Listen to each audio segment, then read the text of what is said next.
How the Grinch Stole Christmas is a classic and has been remade at least a few times, but do you recall his greatest failure of all? His Halloween special? 'Cause yeah, that happened.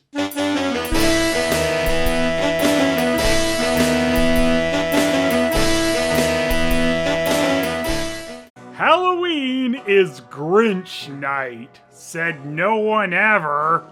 Well, I guess, except for this special, which claimed it as such. Well, I guess I got this one wrong. Thank you and good night. Grinch Night, that is. What am I talking about? Halloween is Grinch Night first aired in 1977. It's a Dr. Seuss TV special that never actually had a Dr. Seuss book. Unlike, of course, the original Grinchster tale that you could get in the whitewashed original edition, or the one where they colored him green so us dummies would get who the Grinch who stole said Christmas was. There is also apparently the Grinch Heart edition that kind of spoils the Grinch's face turn on the cover. Boris Karloff, who had voiced the Grinch in the original Christmas special, passed away in 1969. So, we got our first of many people taking over the role, with Hans Conried voicing the green guy for the Halloweeny Grinch. How dare the Grinch steal my holiday! Hasn't he taken enough? I don't know, the Grinch kinda needs this, doesn't he? I mean, despite the title being How the Grinch Stole Christmas, it didn't even seem to register for a second with those high ol' who's that they had been robbed blind. I mean, they all probably were actually too sky high to notice it while tripping balls on their who hash. Those who's aren't role models at all. In fact, they're kind of big jerks when you think about it. The Grinch hated Christmas. Now please don't ask why, no one quite knows the reason. That is blatantly untrue, Who'd Up version of Mrs. Peacock. He explained it quite plainly in the original special. Oh, that noise, oh, the noise. The Who's down in Whoville were basically a bunch of asshole neighbors with no consideration for their noise pollution. And they knew the Grinch didn't celebrate Christmas, but they were as obnoxious about it as they could be. Really, I think the Jim Carrey Grinch movie did it right, where a bunch of the Whoers had to learn a lesson as well. Wow, you guys gotta try this.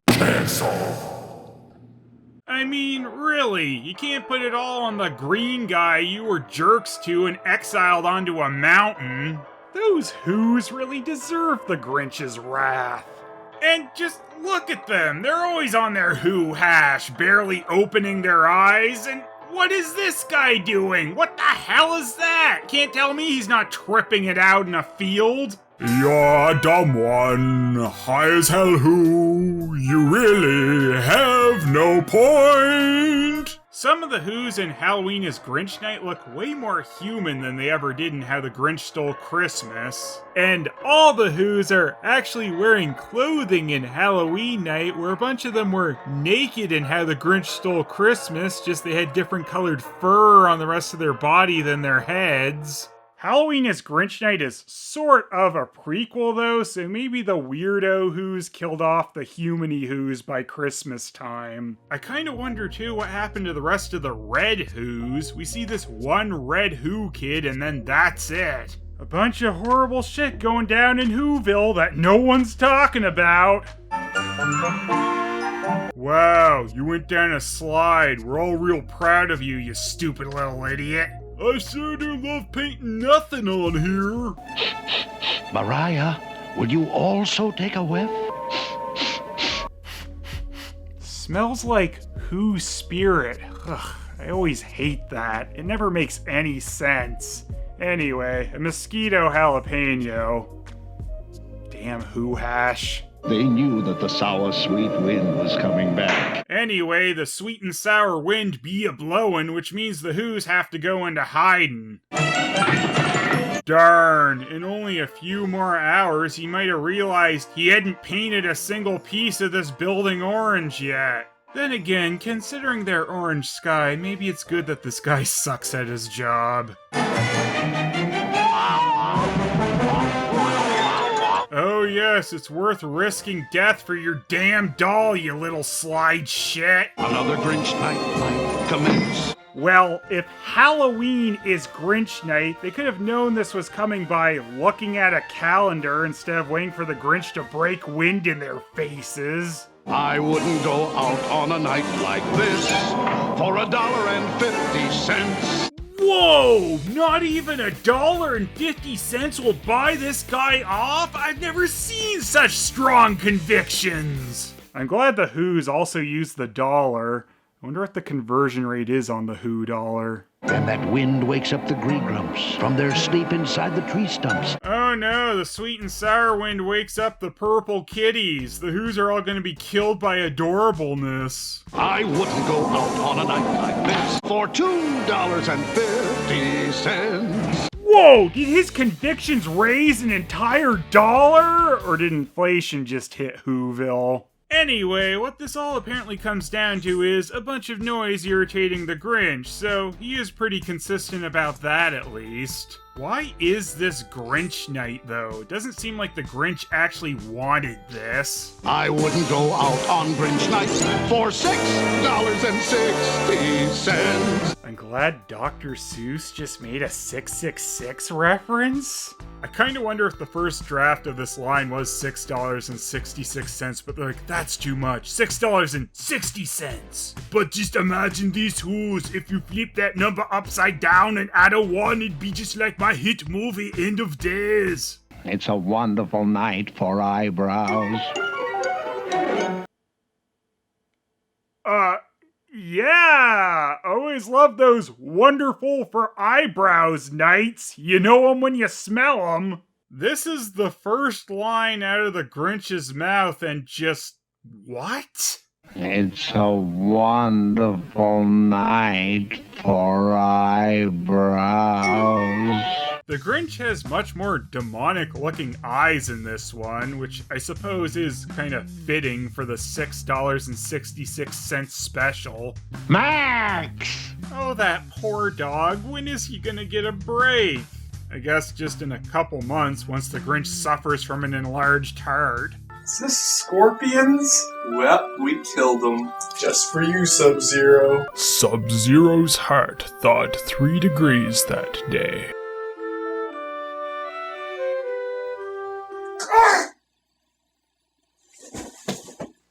The doctor said I almost died, you idiots!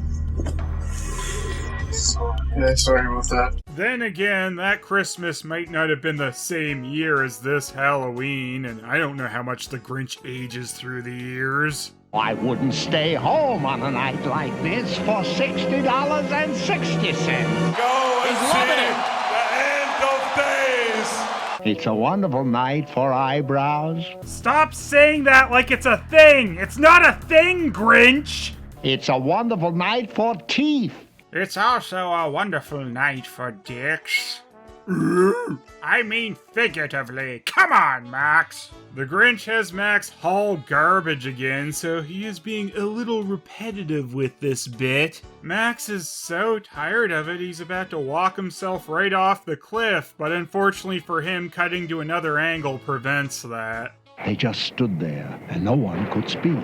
Sounds like a boring family. I hope the Grinch kills them. Grandpa Josiah? Euchariah lives with his grandparents, does he? Did his regular parents die on a previous Grinch night? Call the Grinch Alarm Center. So, the Who's are afraid of the Grinch to the point they have a Grinch Alarm Center, yet they always make excessive noise on Christmas to piss him off?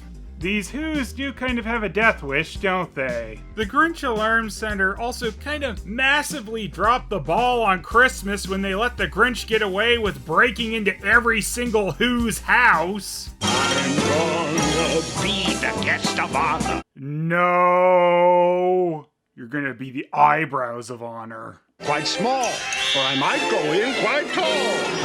Since when can the Grinch do that? Why doesn't he just go all Jolly Green Giant on their asses and flatten Whoville? Nobody is gonna dance with me at all. What, you don't want to dance with your love interest, Martha May? That was definitely a thing back then, right? I bet Grinch Night interrupted many Who's key parties. How many times have I said and said? Wow, a Max song. The Grinch musical live people must have watched Halloween as Grinch Night and taken notes for some of their wonderful ideas. What am I doing here?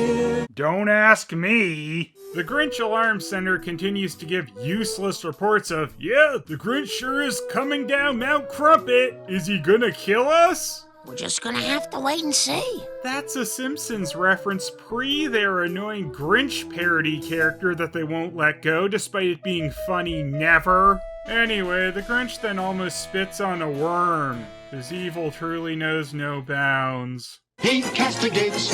He blastergates. Yeah, I'm sure he does. I'm sure that's what causes the Grinch wind. Look what he's doing now. He's hunting down the Wuzzy Woozoo. The Woozoo at least should have immunity. He's the only one left in our community. And why is there only one left, you stupid Who's?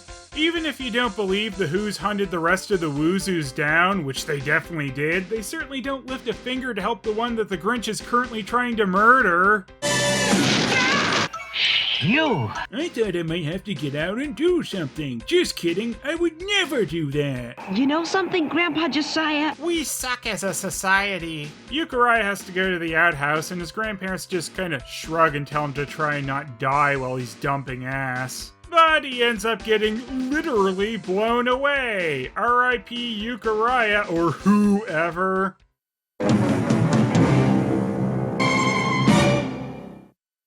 I don't know what to say to that other than, it's a wonderful night for eyebrows. Euchariah just starts wandering up the mountain after that? Did he forget where he lives, or is he just gonna take a dump off a cliff? No one comes home through the wind. Why? Lost forever in the darkness. The darkness of daylight. Euchariah runs right into the Grinch and tries to bore him to death, which, hey, is more than any other Who has done. I like you much better with my glasses off. Rude. You put your glasses back on and face the facts. Oh, you didn't have to tell it like it is, Grinch. The Grinch then sends his eyebrows out as some kind of special attack move. Apparently, Dr. Seuss was just deeply obsessed with the Grinch's eyebrows when he wrote this one. He would have to save them somehow. He would have to save the town. Save them from what exactly? All the Grinch did to Euchariah was turn his eyebrows into a bat, laugh, and then leave. Euchariah shows just how high up the mountain he somehow wandered looking for the shitter when he tries to kill himself by sledding back down to the Grinch, who shows how truly evil he is again by laughing at him and leaving again. So then, Euchariah sleds back down to the Grinch again! Grinch Night is apparently also repetitive night. Okay, you asked for it. What happened to all the Grinch's magic powers by Christmas time? Inside the Grinch's carriage is a blob version of himself? What the hell is any of this? It looks like the Blob Grinch is about to send the Spider-Man intro at Euchariah, but instead it's a nonsense musical number featuring a bunch of white sheet ghosts who seem to have plague masks on. Enjoying yourself? So, apparently, the Grinch had some kind of pocket universe inside his carriage that he sucked Euchariah into. I feel like the Grinch could have quite easily successfully stolen Christmas had he still had all these magic eyebrow powers then. And there's some Grinch heads haunting him in here? Definitely get the feeling there's some dipping into the Who hash when coming up with any of these scenes. This has apparently become The Grinch Goes to Dementia 5. Euchariah gets chased by some rather unfortunately shaped lag demon thing. That's awkward.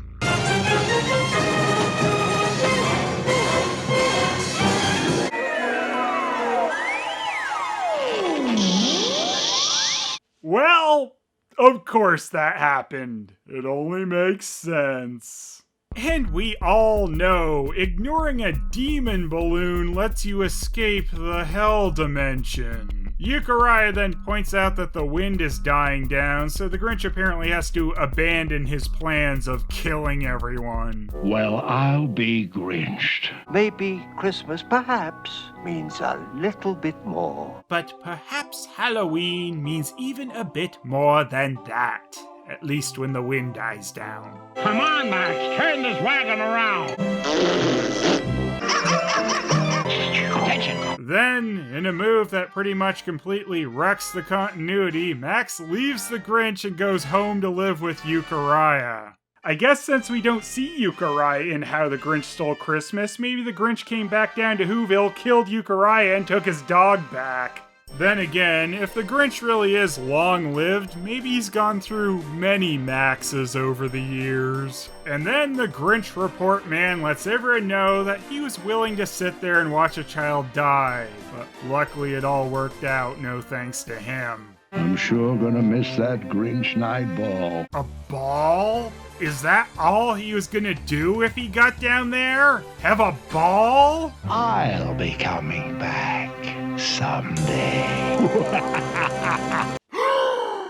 What's he gonna do when he comes back? Oh yeah, guess it's not that scary. That wasn't much of a Halloween either, and all the Grinch was apparently gonna do is throw some kind of ball down in Whoville, so I don't really know what the big threat was. This had like nothing to do with Halloween whatsoever. It could have been called The Grinch and the Wind Be A-Blowing, and no one would know that this was a Halloween special. And a bunch of releases of this did actually take Halloween off the title. It's also kind of crazy to think that this came out 20 years after the original release of the Grinch book and 11 years after the Christmas special. Halloween is Grinch Night is kind of weird in a few parts, like even for a Dr. Seuss thing. But besides the parts where it goes into that kind of surreal nonsense, almost nothing happens. The story really is the Grinch is slowly coming down Mount Crumpet to apparently do something, but then he's too slow and he goes back home. The end. And because this is supposedly a prequel, the Grinch can't really have any character growth. It is at least kind of interesting, though, to see a different story with the Grinch rather than the 100th remake of How the Grinch Stole Christmas.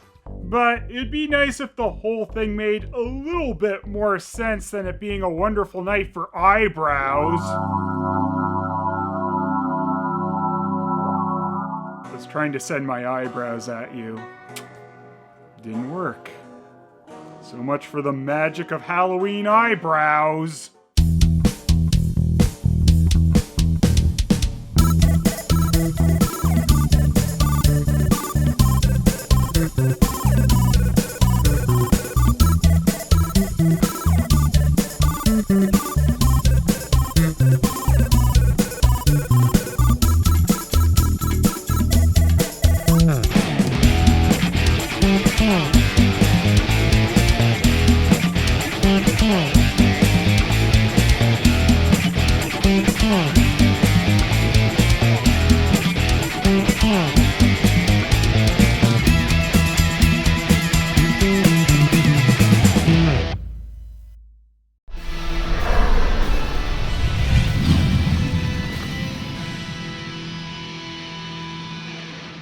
It's a wonderful night for space cats.